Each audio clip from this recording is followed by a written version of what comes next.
Jaksa Pinangki Sirna Malasari hari ini menjalani sidang perdana dengan agenda pembacaan dakwaan di Pengadilan Tindak Pidana Korupsi Pengadilan Negeri Jakarta Pusat. Pinangki adalah tersangka kasus dugaan korupsi dan tindak pidana pencucian uang atau TPPU terkait kepengurusan fatwa untuk Joko Chandra di Mahkamah Agung. Dalam sidang, Majelis Hakim memerintahkan terdakwa Pinangki hadir secara langsung.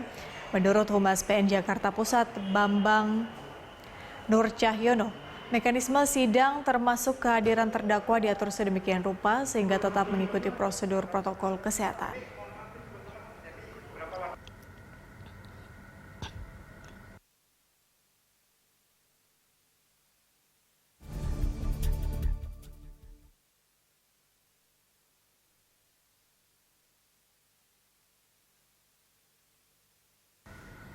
Dan untuk mengetahui informasi selengkapnya kita bergabung dengan reporter Ramaditya Domas dan juru kamera Ade Suherman langsung dari Pengadilan Tindak Pidana Korupsi Pengadilan Negeri Jakarta Pusat. Ramaditya, bagaimana jalannya sidang perdana Jaksa Pinangki di sana?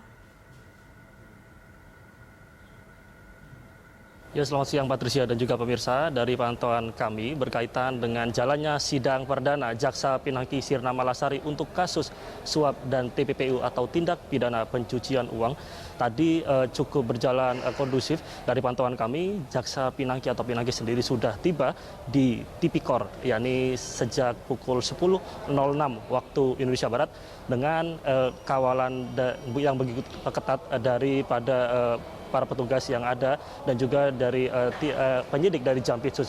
Juga tadi dari pantauan kami sejak pagi memang untuk berkaitan dengan jalannya sidang di Tipikor atau di Pengadilan Tipikor ini, untuk sidang perdana Pinangki ini digelar dengan cukup ketat berkaitan dengan protokol kesehatan, di mana memang untuk masa atau peserta yang hadir dalam sidang ini juga dibatasi dan juga sudah ada sekat untuk duduk dengan pemberian batas jarak, dan juga untuk media, untuk peliputan begitu juga dibatasi berkaitan dengan untuk masuk dalam ruang sidang.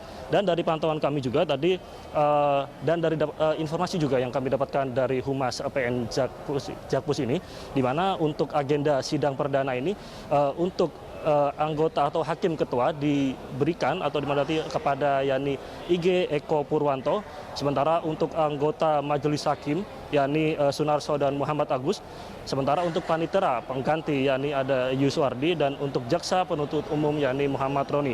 Dan untuk agenda sidang perdana Jaksa Pinangki berkaitan dengan kasus suap dan TPPU ini atau tindak pidana pencucian uang adalah pembacaan berkas perkara dan dakwaan, di mana Pinangki sendiri didakwakan dengan 3 pasal atau 3 kasus, yakni kasus suap dan TPPU atau tindak pidana pencucian uang, dan juga pemufakatan jahat berkaitan dengan pembuatan fatwa MA untuk Joko Sugiarto Chandra dalam meloloskan kasusnya dari pengalihan hak tagih atau KESI Bank Bali. Dan tadi juga dari keterangan yang kami dapatkan bahwa berkas untuk Jaksa Pinangki Sirna Malasari ini sudah diberikan oleh Kejagung kepada Pengadilan Tipikor ini sejak Kamis 17 September 2020, dan untuk sidang perdana sendiri yakni baru digelar pada hari ini yakni Rabu 23 September 2020. Dan juga tadi dari pantauan kami Peti dan juga pemirsa bahwa Jaksa Pinangki ini tiba dengan menggunakan rompi pink begitu, rompi tahanan Kejagung, dan juga dengan menggunakan hijab dan berpakaian syar'i. Berikut juga dengan pasal-pasal yang telah disangkakan ini saat ini memang sedang digelar untuk agenda sidangnya begitu. Tadi baru saja kami pantau hanya baru sebatas berjalan yakni pembacaan berkas atau gelar perkara yang sebelumnya sudah dilakukan di Kejagung. Dan sebelumnya memang dari pengacara juga, dari pengacara Jaksa Pinangki mengatakan bahwa pihaknya sudah membaca semua dakwaan dan sangkaan yang diberikan oleh Jaksa Pinangki, dan pihaknya juga siap melakukan sidang dengan kooperatif. Sementara kami kembalikan ke Anda di studio, Patricia. Rama, adakah bukti baru yang ditemukan, apalagi beberapa saat ini kasus ini masih bergulir dan ada sejumlah saksi yang sudah diperiksa. Apakah mungkin ada alat bukti baru, Rama? Ya, Patricia dan juga pemirsa, memang untuk saksi sendiri sudah banyak, yakni sekitar puluhan saksi yang sudah diperiksa. Dan juga untuk tersangka, untuk kasus ini sudah ada 3 tersangka. Di mana selain Pinangki juga ada Joko Chandra dan juga Andi Irfan, ex-politisi Partai Nasdem. Sementara untuk bukti tadi dari agenda sidang perdana Jaksa Pinangki ini, belum dipaparkan lebih lanjut atau lebih detail begitu oleh jaksa, hanya saja tadi baru sebatas pembacaan berkas perkara begitu, yang ada total 53 lembar berkas perkara yang dibacakan oleh jaksa, di mana salah satunya dari pantauan yang kami dapatkan informasinya tadi, jaksa juga membacakan ada 10 action plan yang dibuat oleh sindikat pemufakatan jahat, yakni Jaksa Pinangki, Andi Irfan, ex-politisi Nasdem, dan juga Joko Sugiarto Tjandra untuk memuluskan dalam membuat fatwa MA.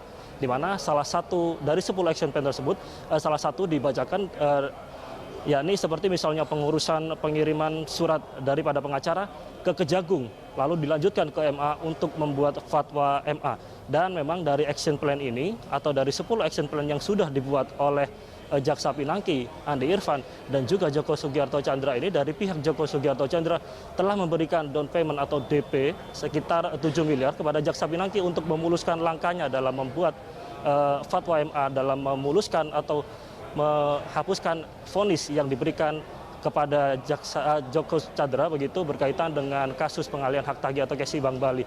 Sementara memang di sisi lain tadi juga kami sempat memantau bahwa dari pihak jaksa juga membacakan yakni berkas, di mana dari setiap tersangka sudah dipaparkan planning dan juga peran-perannya, seperti misalnya Andi Irfan, ex-politisi Nasdem ini merupakan sosok atau peran yang seorang yang berperan yakni mengirimkan dana-dana dan juga memuluskan dan membantu Jaksa Pinangki dalam mengurus MA. Dan juga Rahmat, ada nama Rahmat yang memang sebelumnya sempat menggegerkan publik berkaitan dengan perannya yang memberikan yakni fasilitator sebagai pertemuan antara Pinangki dan juga Joko Chandra. Kami kembalikan ke Anda, Patricia. Baik, Ramaditya, terima kasih untuk informasi langsung dari Anda. Selamat bertugas kembali. Pemirsa, demikian Ramaditya yang sudah melaporkan dari Pengadilan Tindak Pidana Jakarta Pusat.